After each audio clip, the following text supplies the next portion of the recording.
Okay, this is going to take a little bit of concentration, or just to be able to listen, because there's different ideas. I'll probably take one verse at a time and then kind of go over it and then ask any questions and then go to the next one like that.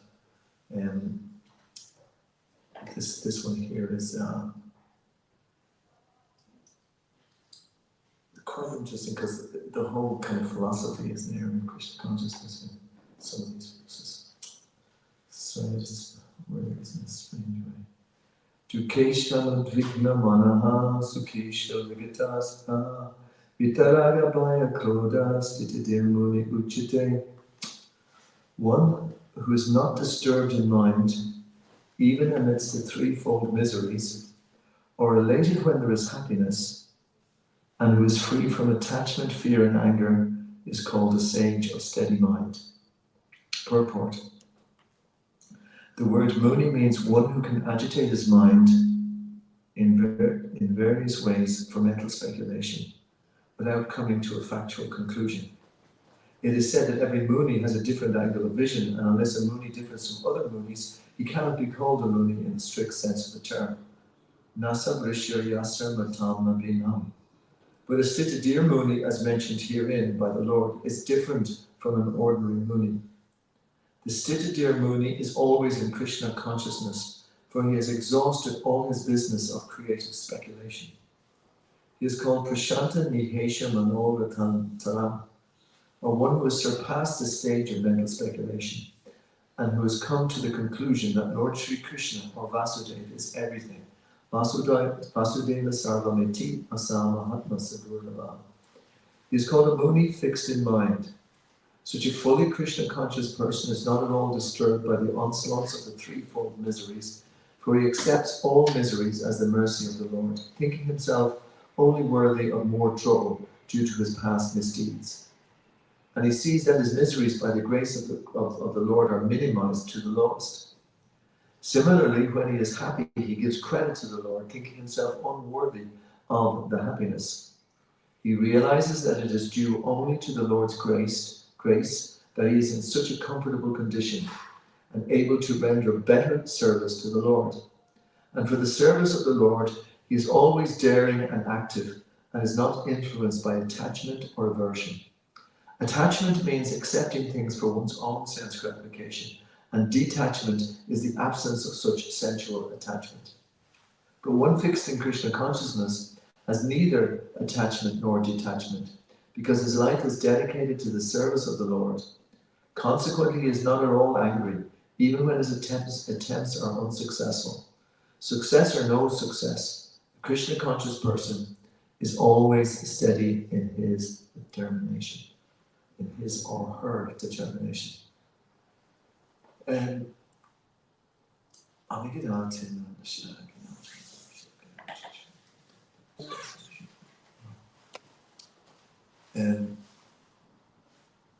there's a lot of assumptions here before we get to really understand the text, you know. I suppose there's this. I was actually thinking back, you know, when I was much younger, how at a very early age I actually pretty much abandoned any idea that there is a God, you know, and I was kind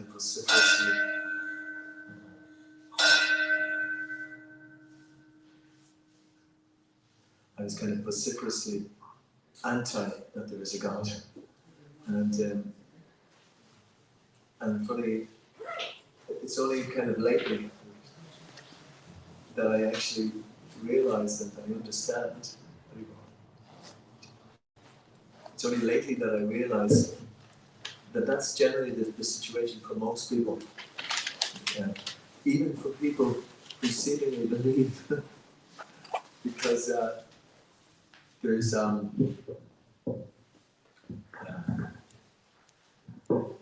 because one of the reasons that we're here in the material world And this is an interesting point.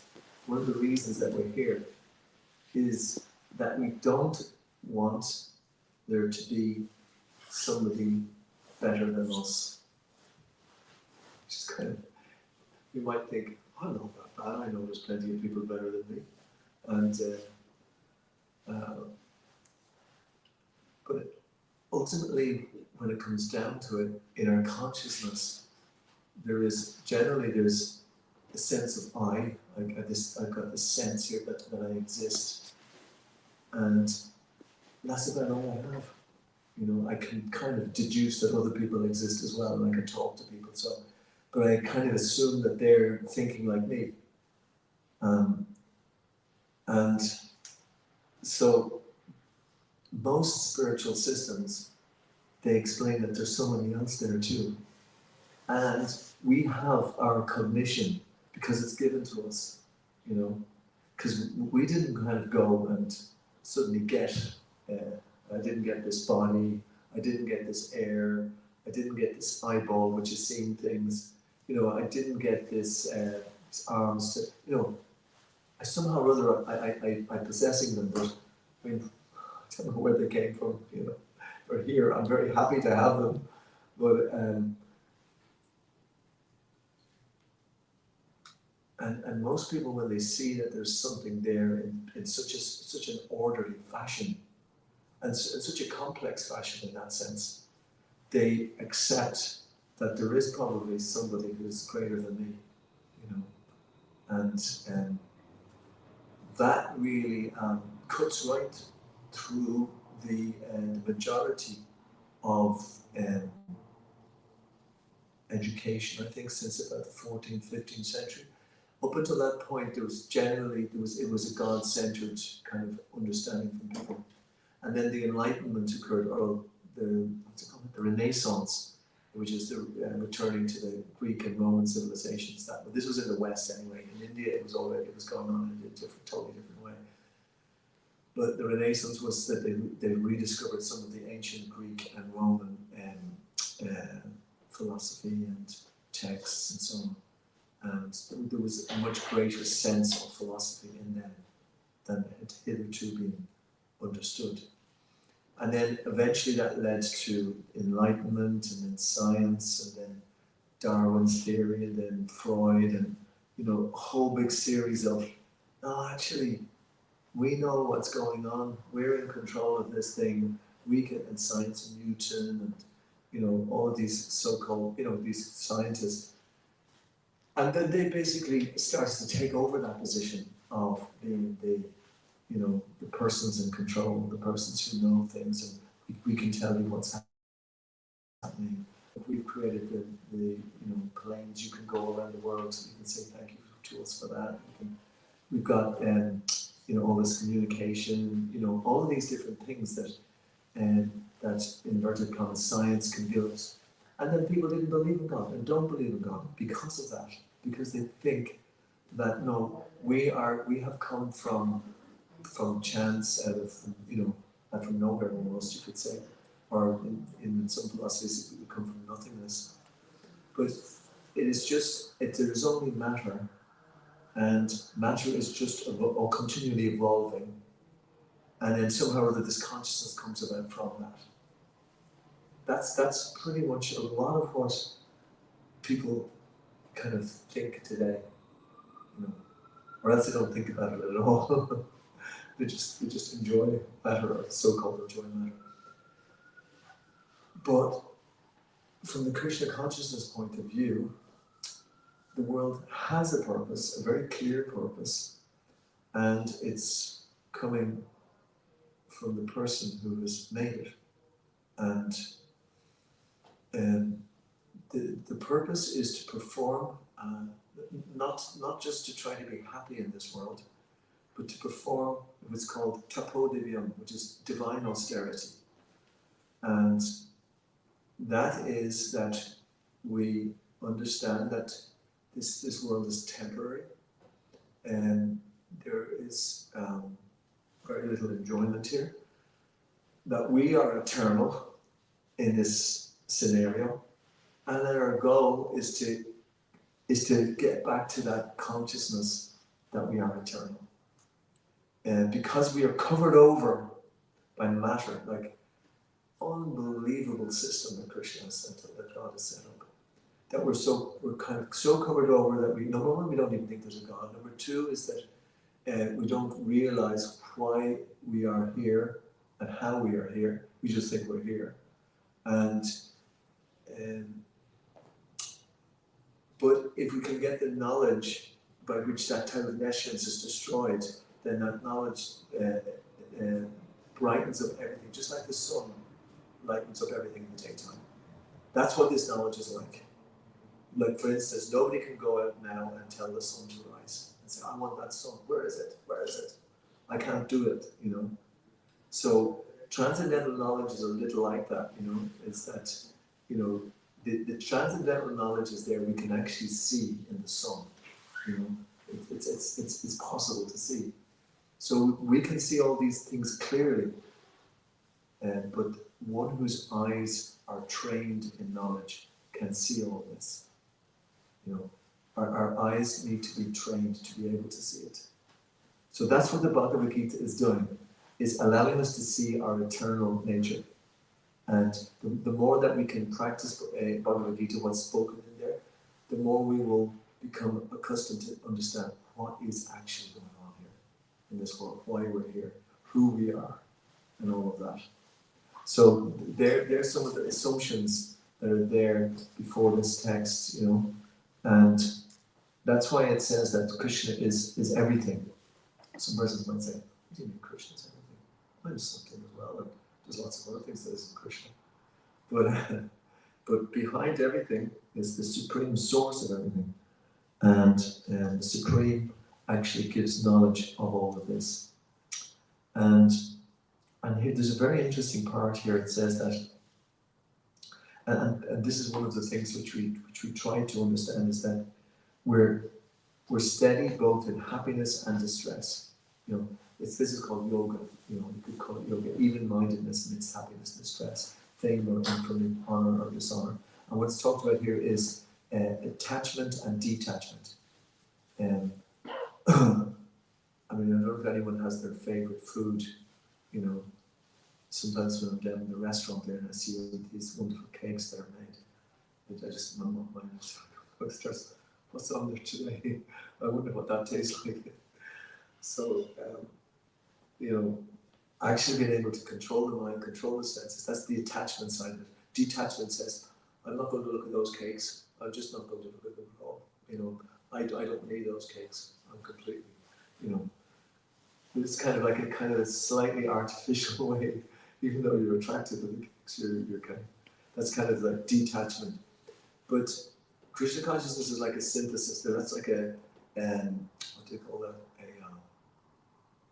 Thesis and antithesis and a synthesis. The synthesis is that we can actually use our senses in the service of God. Because basically, as I was explaining at the beginning, that these bodies, they, you know, we don't own them. Where did they come from? We didn't make them or anything like that. So they're given to us, and then, but the proper use of the body is to use it in service of God. And in that way, then, we're neither attachment nor detachment. And funnily enough, that's how we can actually see what's actually going on. Because when we're attached, we're so kind of engrossed in the situation that we cut everything else aside off. We don't even think about it. And we only see things in relation to ourselves. You know, there's an example that recently given was that when a man goes into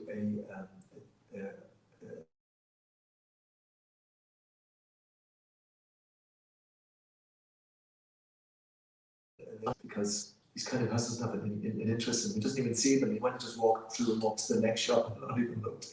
Whereas a lady who's going into the dress shop, she's thinking, oh, there's the dress, there's one, that one, you know. And so it's like, whereas a man goes into maybe some other shop, it's he's completely into football or something, you know. And he says, oh, look, there's this star or whatever. It's like we see things like that in a kind of in an attached way or a detached way. But the way in which we can actually see is to neither be attached nor detached. And that is again the goal of yoga, you know. I'm just using those examples there just so as we can get some idea of what, you know, attachment and detachment and how we see things generally from our own point of view. Oh, how can I utilize that? This is like for me in the cakes downstairs. I wonder what that one tastes like. You kind of, these are things which you have to try to develop in yoga, whereby you can be in the world but not of the world, and spiritual life then becomes very good because you actually attain a state of peacefulness, you know, because you're not agitated by all the things that are going on in the world, and there are so many things to agitate actually. Even if you have your mind, you have to deal with your mind sometimes, you know. The mind is either lamenting or it's doing something and you have to kind of deal with that. Or you're dealing with somebody else's mind who's lamenting or whatever, you know.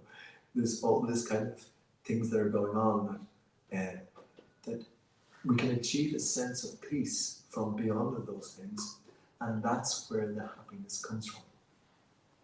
The happiness doesn't come from, if you see the desires, you go out and you buy this and you want this and you do this and you want a big car, you want a bigger car, you want a bigger house, you want more of this, more of that. That is considered to be self-destruction almost. That may be a little heavy in terms, but ultimately when we do see it, that unless we use what's here in this world in the service of the Supreme or in the service of the Spirit, then we are all, what we do is that we create a sense of it's called karma, you know. We create future karma for ourselves. And that is the sort of the way in which people are also entangled. Because karma means you entangle yourself further in your next life, in your next life, in your next life. Because you're still hankering things in this world, you're actually subtly creating a next situation where you can either have the reaction of that, like for instance, when people, they get something like, for instance, if I buy a pint of milk, right? Now, when I buy a pint of milk, I offer it to God first of all, and that's called offering prashadam.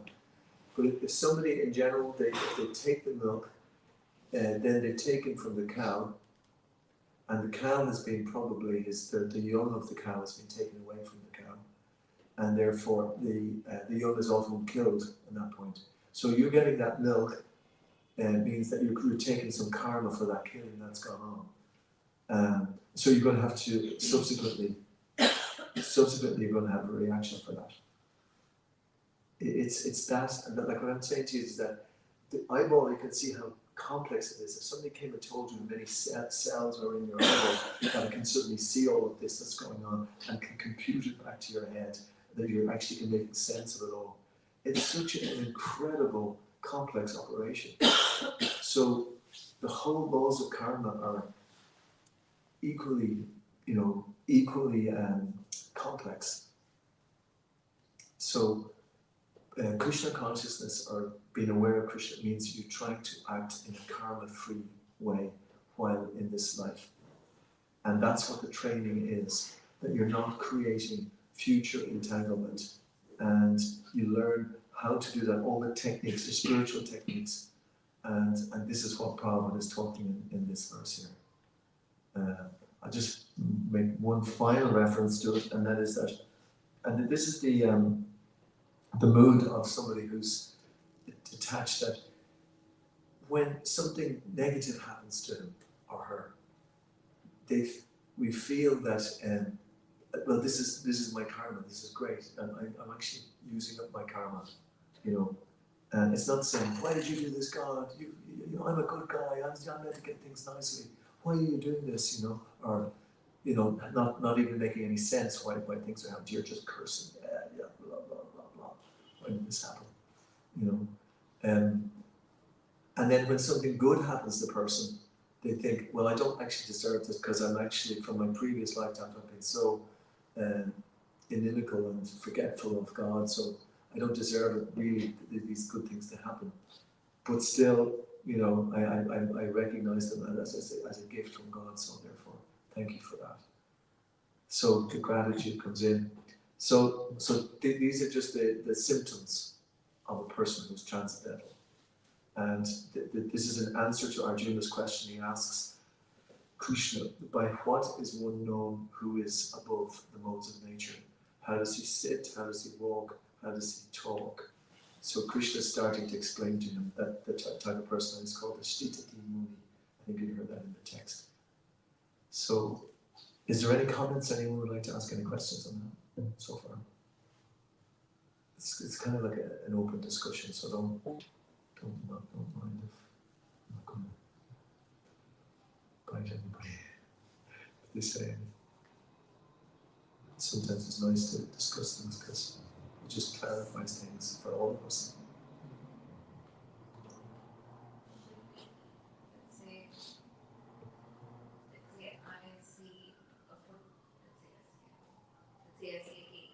You see a cake, yes. Should I taste it and then let it go? Or should I avoid it altogether? Or should I be tasting it? I recognize that it is not necessarily eternal and let it go. Right, that's an interesting question. And especially with a cake. Because I can certainly relate to that.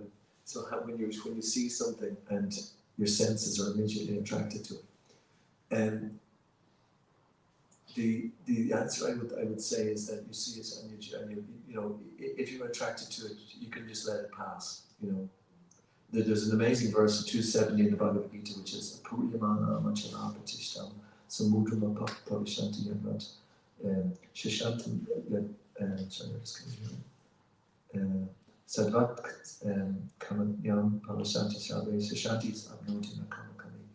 And this is very interesting. A person who is not disturbed by the incessant flow of desires that enter like rivers into the ocean, which is ever being filled but is always still, can alone achieve peace, and not the man who strives to satisfy such desires.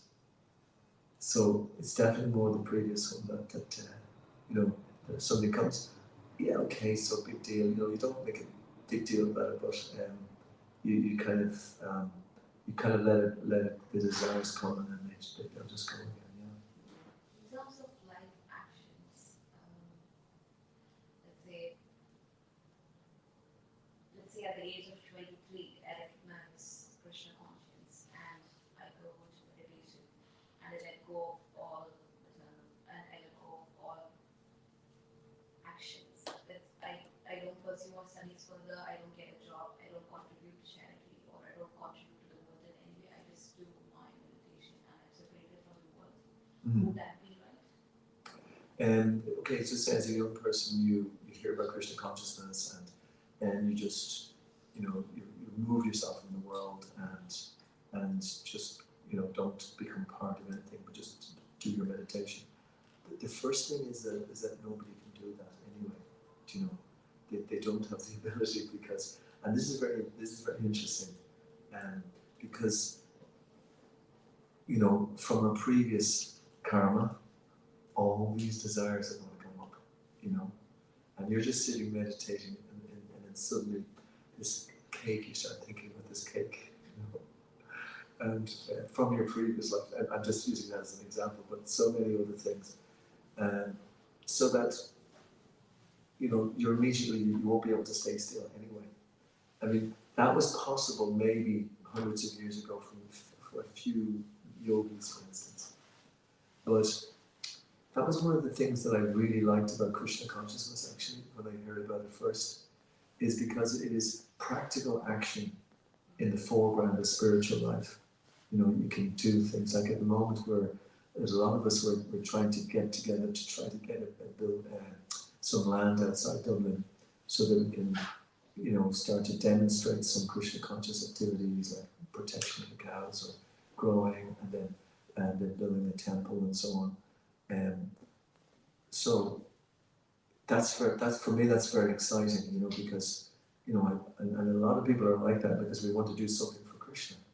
Because, for example, for that is that we need some practical activity for the world to try to cut down on, say, for instance, all the cow killing in Ireland, for instance. It's just such a disaster. The karma that comes from killing an animal is just unbelievable. It's huge. So, killing the cow is even worse because I won't even go into the reasons for that. But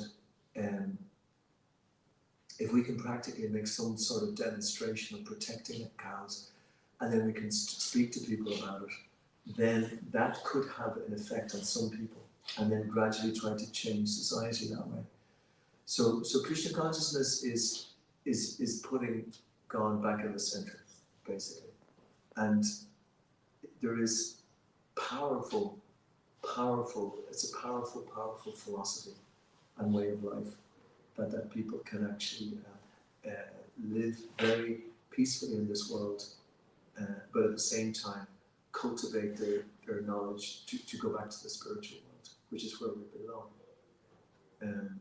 So that takes strenuous activity, especially against it's called the Age of Kali, which is it's full of faithlessness. You know, it's like an epidemic of faithlessness. Everywhere you turn, people are they're not mindful. They're not mindful of that there is a supreme behind everything. So yeah, that would be my answer to that, is to find out ways in which you perform. It's called devotional service. And devotional service is what we link with God again, you know. Good questions. I'll go on to the next one, but that's exactly what's good, is to discuss some of these things. So the next verse is, in the material world, one who is unaffected by whatever good or evil he may attain, neither praising it nor despising it, is firmly fixed in perfect knowledge. Purport. There is always some upheaval in the material world which may be good or evil. One who is not agitated by such material upheavals, who is unaffected by good and evil, is to be understood to be fixed in Krishna consciousness. As long as one is in the material world, there is always the possibility of good and evil, because this world is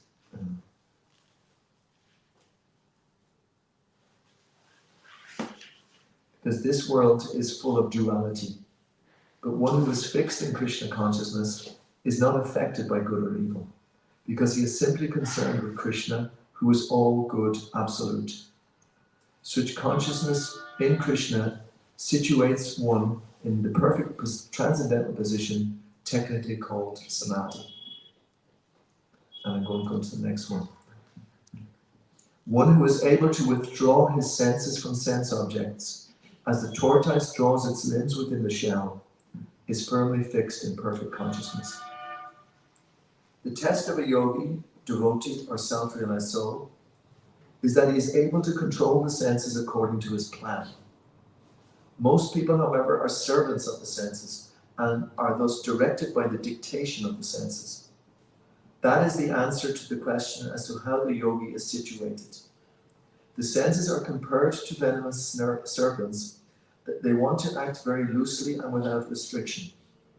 The yogi or the devotee must be very strong to control the serpents, like a snake charmer. He never allows them to act independently. There are many injunctions in the revealed scriptures.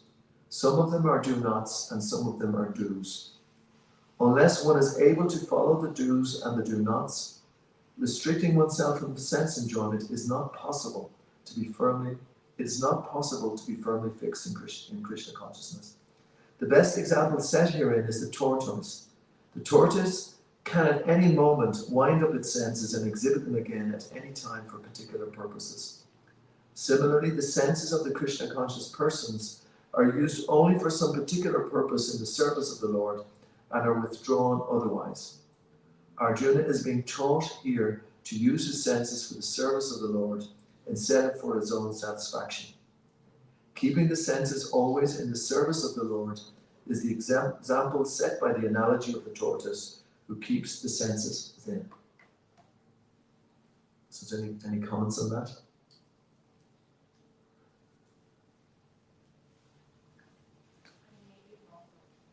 I was raised as a Christian. Yeah.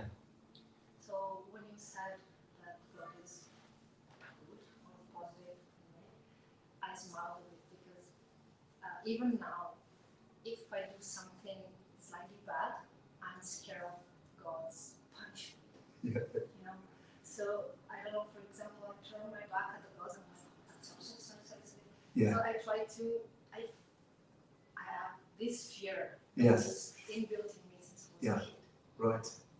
So everything I do, I don't want to do my actions just because I'm afraid of Yeah. God's punishment. Right. I want to do good because I want to do good. I don't want Yeah. to be punished for Yeah. something.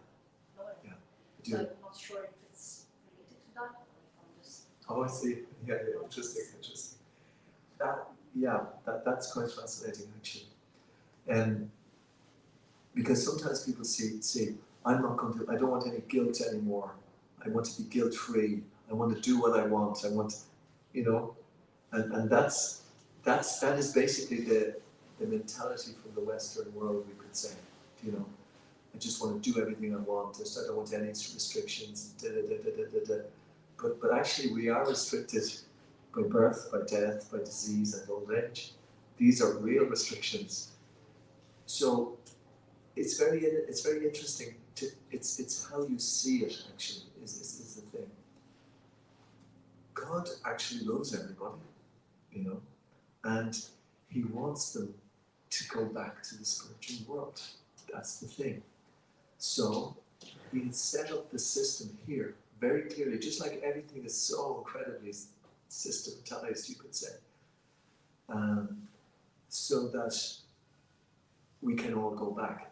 He performs so much activity so that to allow us who have left God, we've pretty much rejected God. That's the reason that we're here,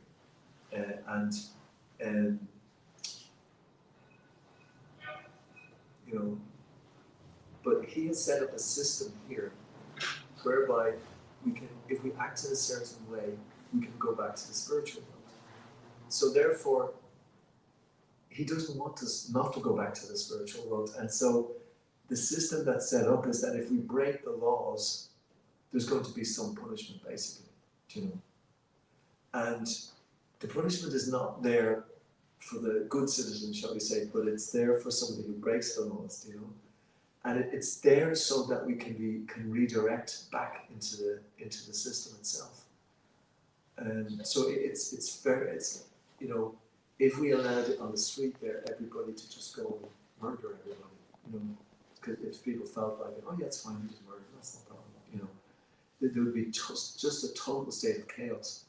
But because there are, intrinsic laws of nature that are there to be followed so that we can actually go back to the spiritual dimension, God wants us back quicker than we want. And that's why He wants us, basically, to learn how to control our senses in this particular instance, because when we got control of our senses, then we're happy. We're like the tortoise, we become expert at controlling our mind and controlling our senses. And therefore, we're not just, easily distracted towards other things. And so even if we are, then by Krishna's grace, we can come back in quickly again into that system. So it's an ingenious system set up by God. It's not meant for us to make us totally fearful, A little sense of fear there is not a bad thing. From my understanding, it's a very important thing, because it's what's called conscience. We've understood what we should do, and when we go a little astray, it helps us to kind of reflect on what has happened and then try to re-look at the situation and try to do better the next time. So it should be a very positive, how do you call that thing? inspiring, reinforcing experience. And I'd say initially that it might be a little fearful, but as time goes on, when we get to know God in a much more loving way, and it's a completely different experience. You know, it's kind of like there's just such a joyous experience actually. So yeah, that's just that kind of go towards it. Okay, thank you. So thanks for the question. Yeah. Can I add to the discussion? Yes. So basically, we are given, like as Prabhupada said, that God wants us back to His abode. So there will be some means and ways through which He wants to communicate. Okay, how can we know that does He really wants? So for that, just like we have a manual for washing machine, we have manual for the car. Similarly, we have manual for the life, which is like Bhagavad Gita. We have, and there are many scriptures. So through those scriptures, we can understand that what God actually wants, why are we here, and all the details He gives, as well as we know that there are rules which we don't want to break, maybe. So obviously, because He wants us back, obviously He gives us the guidelines, just like we have Google Maps, so we know how to navigate. So through those scriptures, we come to know how we need to be and what we don't want to do. So in those ways, we obviously, because when we know what is ahead, then obviously we can avoid those things and stay in the right way. And obviously, what's the benefit of following, being God conscious and all? Just like that is a judge as well as a father. A father can be a judge, obviously. So a judge, even if he knows that the person before me is my son, still because he is now as a judge, he can't be partial. But when the same thing as child does in his home, then he can say no, no, don't do this, do that, like that. He can take care. So that's the benefit when we follow God consciousness. So that time, because we are under the jurisdiction or care of God, so due to that, not due to that, we get inspiration from within, what to do right, what to do wrong. So in that way, God guides us.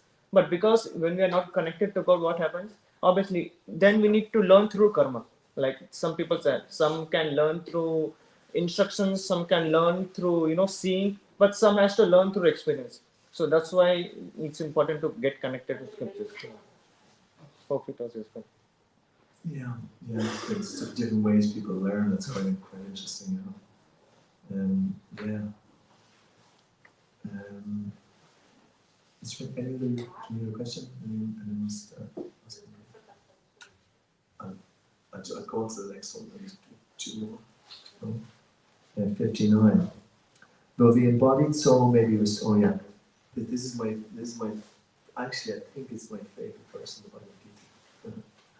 It's such an incredible one, and it kind of gives the. Well, I'll read it first and then judge for yourselves. Vishaya vinivartante niraharasya dehina rasavarjam rasopyasya param drishtra nivartate. Though the embodied soul, and this is really, really amazing here, though the embodied soul may be restricted from sense enjoyment, the taste for sense objects remains. But ceasing such engagements by experiencing a higher taste, he is fixed in consciousness. Unless one is transcendently situated, it is not possible to cease from sense enjoyment. The process of restriction from sense enjoyment by rules and regulations is something like restricting a diseased person from certain types of eatables. The patient, however, neither likes such restrictions nor loses his taste for eatables.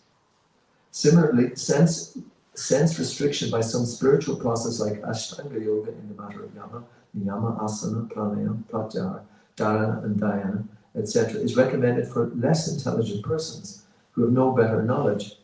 But one who has tasted the beauty of the Supreme Lord Krishna in the course of his advancement in Krishna consciousness no longer has a taste for dead material things. Therefore, restrictions are there for the less intelligent neophytes in the spiritual advancement of light. But such restrictions are only good until one actually has a taste for Krishna consciousness. When one is actually Krishna conscious, he automatically loses his taste for material things. So I think that kind of answers the other part. It's a further demonstration, or is that you can stop yourself from looking at the thing, but you still may have the desire to have, you know. So when we're restricted from sense enjoyment, though the taste for sense objects remains. But ceasing such enjoyment by experiencing a higher taste, one remains fixed in knowledge. So that also comes to that point about loving God. You know, when you love God, then you know you're just going to do right things anyway. You know, and that's what Bhakti Yoga means. That's what Krishna consciousness means: is finding ways to love God. You know, just actually there's when I say finding ways to love God, I mean that we get to understand who God is, basically. You know, and all of these scriptures are explaining about who God is. And the thing that's spoken about here, most importantly, is how beautiful God is. God is so beautiful. All beauty, strength, knowledge, renunciation, fame, and wealth. God has those things to the ultimate degree. You know, like somebody here in the world may be a very wealthy person, and he's for everyone, always very wealthy, very, very attractive. But he may be not very beautiful.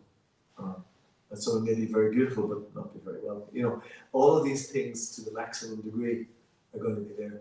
So when we know about God, we become so magnetically attracted to God that we won't be distracted by anything else. And we won't even need to know what to do and what not to do, because we'll be so absorbed in loving God that that you know we're in a peaceful, completely peaceful condition and in a happy condition. Why? Because we're in a complete relationship with God. And this is the incredible thing, because at the moment of death, all of us are going to leave this world, you know, and we will really actually leave alone, but just like we came in alone in our consciousness, we'll leave alone. So if we have just, you know, used our time here to develop that relationship with God, so when we're leaving, we will put all our faith, all our trust in that person at the end, you know. And there's a whole chapter of Bhagavad Gita explains about what one meditates on at the time of death, at that place you will go anyway. So, and that's why this isn't book knowledge. It's important to realize that Bhagavad Gita is not book knowledge. It's experience. You actually experience these things. They're not, you can write about them till the cows come home, but it's still not going to substitute your actual experience of God and God's experience with you. And one of the important things that we need is association with like-minded people who are also pursuing God in the same way. Because God can speak to other people as well. And that means also that you'll have people who are on that wavelength. If you associate with drunkards, for instance, very soon you'll be having a few pints as well. You know, you'll be, you know, just attached to that, what they're attached to, because people speak what their taste is ultimately, you know. You know, when anybody, sometimes you can find out with a person within a very short time in a conversation what really they like. You know, a lot of time I find people come back to football, politics, sport, eating meat, you know, and you know, if you're associating like that, you will take on those tastes as well. So what we try to do is ourselves, and we should be very. Humility is the most important thing. It's not because you get some taste in Krishna consciousness, somehow you're great. But the more you become Krishna consciousness, the more you realize that you have been such a rascal over the years to have left God, that you will not think yourself superior to anybody. And that's quite amazing that the most elevated people think that they're the lowest. That's the kind of the inverse dynamic of spiritual life. You know, you're not going to go around parading, yeah, I know all about this. That's just another sense of false ego. You know, I know. Yeah, oh yes, I'm a know-all. I think we somehow need that kind of person from time to time. Like, you know, it's like a sense of false ego that comes up. Or I have this, I own that, you know, it's kind of like I'm here in the world and I'm accumulating things. That's this false ego in the moment of passion and ignorance. But point is that we should be always very conscious that we are the servant of the servant of the servant of the Supreme, and that when we retain our position in a lonely kind of way, we will then keep ourselves open for knowledge. You know, we will be empty. We'll be allowed that to come in, and we'll present ourselves in that way, and that gives us the greatest gift of, you know, Krishna is waiting at that time to give us to bring us back and to give us knowledge. But we're getting close to the time. Is there any other comments? Anyone wants to have anything like to ask?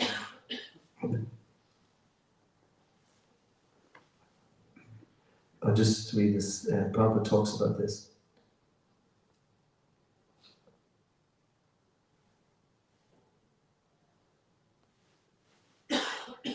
Yeah, this is the 60.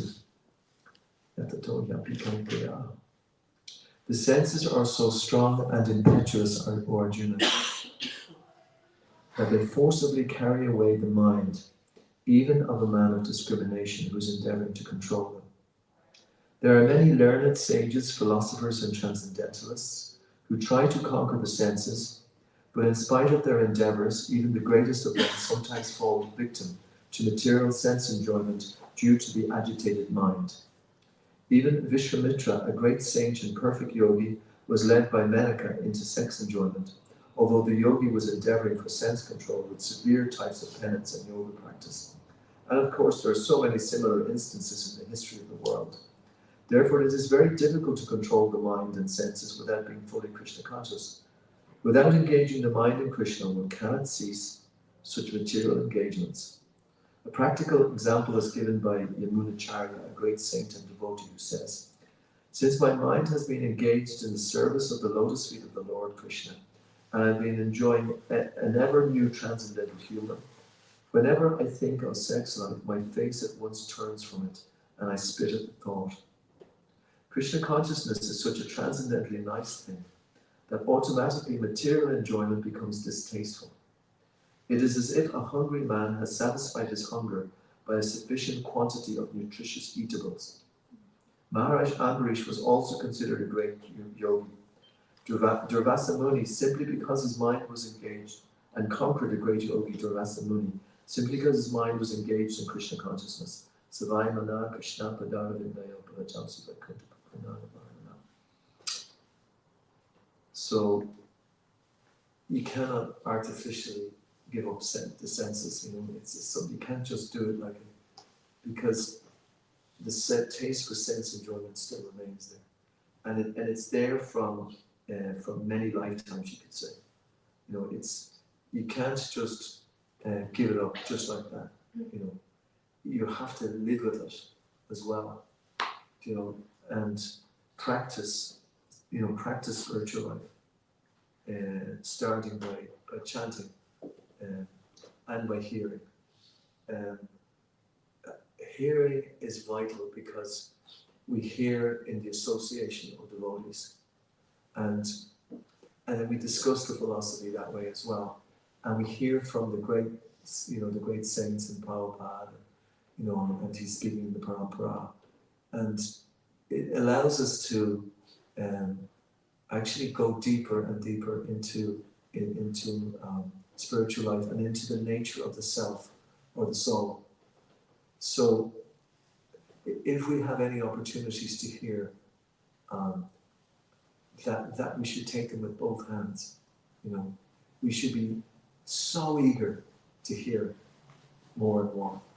It's like a hungry person when they can only be satisfied with some food stuff. So when we get to that stage, then we'll know that we're making advancement. That's a sure sign. Is when we want to know more spiritual knowledge. You know, when we're thirsting for it, we're eager to hear it, and that eagerness to hear, it burns up all our previous karma. It's actually like a fire. You know, when that fire of I want to I want to serve God. It doesn't translate it, I want to know, because I want to know. It actually, it very subtly transforms into, I want to serve God because I'm seeing how great God is, and I understand how tiny I am, and I understand how I owe everything to God. So therefore I want to serve God. How can I serve God? How can I serve? So that eagerness, and hearing is considered to be the first service. Krishna has set it up that hearing is the first service. Hearing and chanting. Time for one more question and one more comment. Anyone wants to say anything? That's good. Would we try to say Krishna being Paramatma and we are all being Jivatma? Would we like to say Krishna is, Lord Krishna is magnificent because of the reason that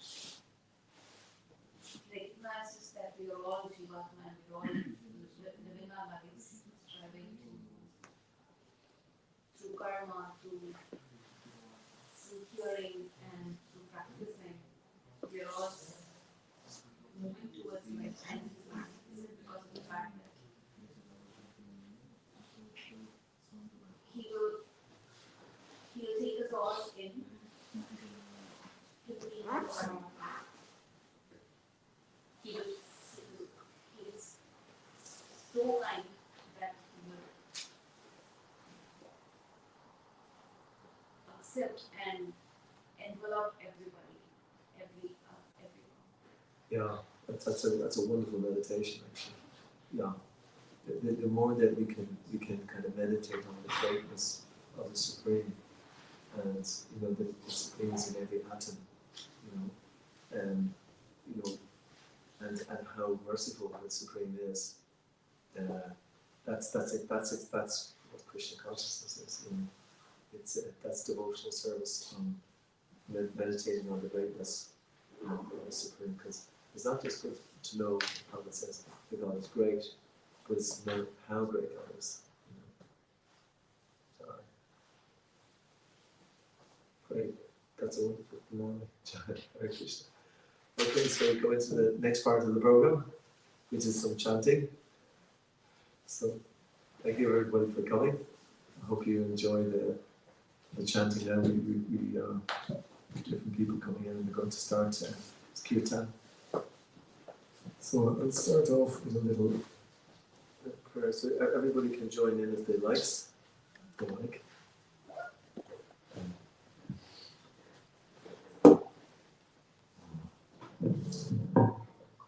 Shrimad Bhagavad Gita Ki Jai. Shrimad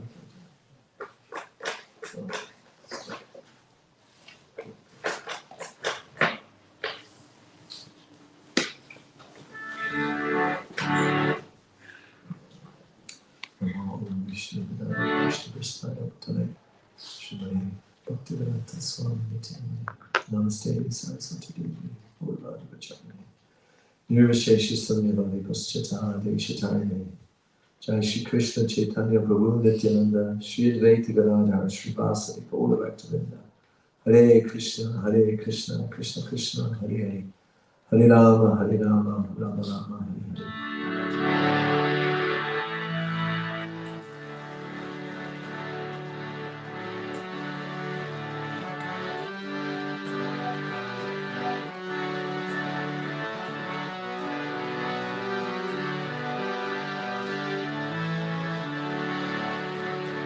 Hare Krishna, Krishna Krishna, Hare Hare, Rama Hare Hare,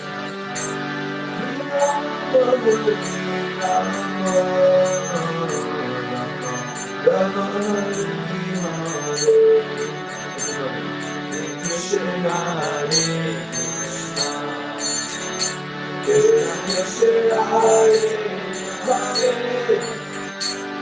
Hare Rama, Hare Rama,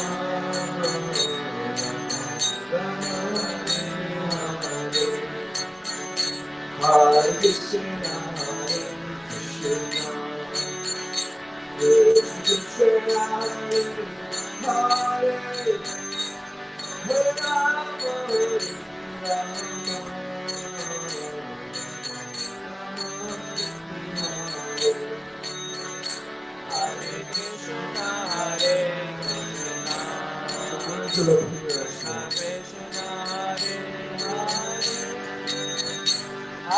Rama, Hare Rama,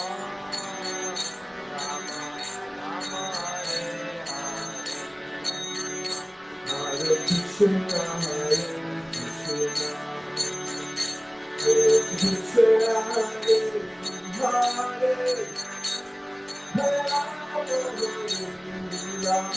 Rama, Hare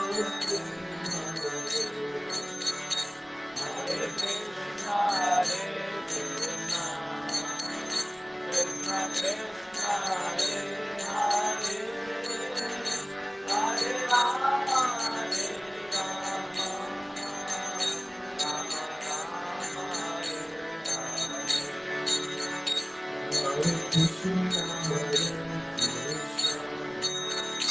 Krishna Krishna,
Hare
Krishna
Chanting there.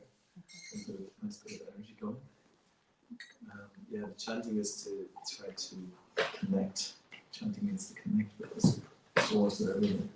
So that's why the mantra is very powerful way of doing that. So we're going to continue with our chanting. Who's next? Okay.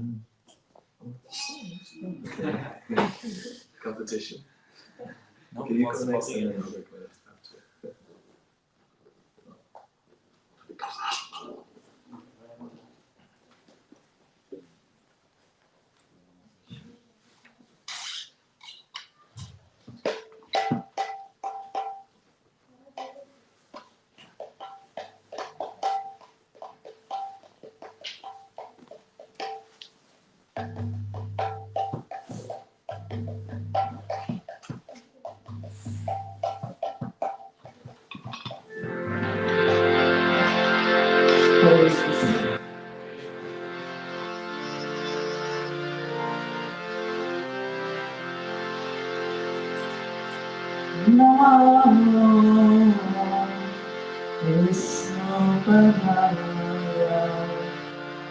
Krishna Krishna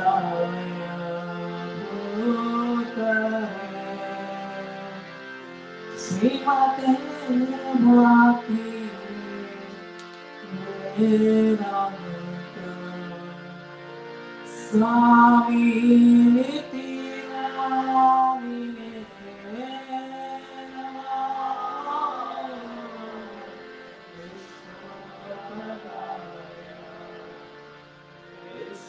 Krishna Krishna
Krishna, Hare Krishna, Krishna Krishna,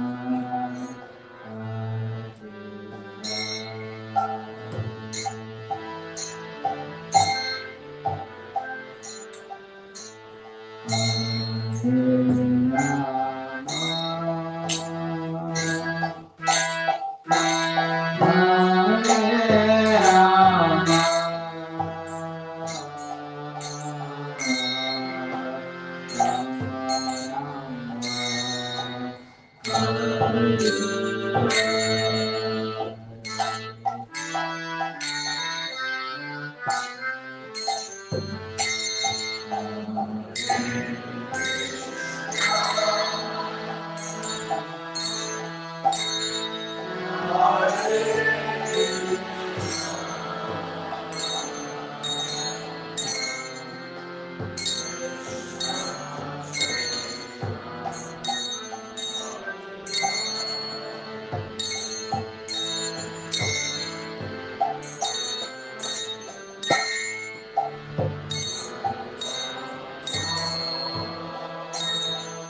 Krishna,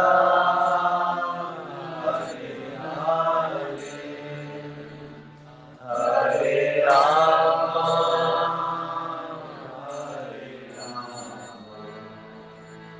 Rama Rama,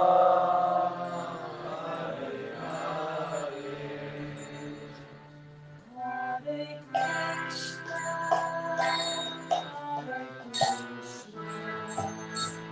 Krishna, Krishna Krishna,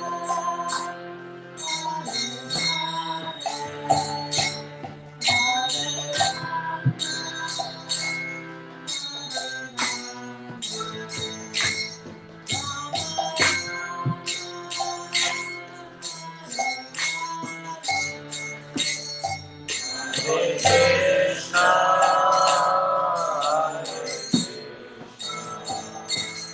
Krishna Krishna,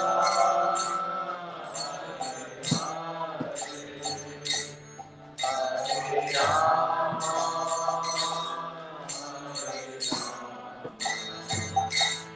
Rama Rama,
Jai. So if I can enjoy prasad, serve the prasad.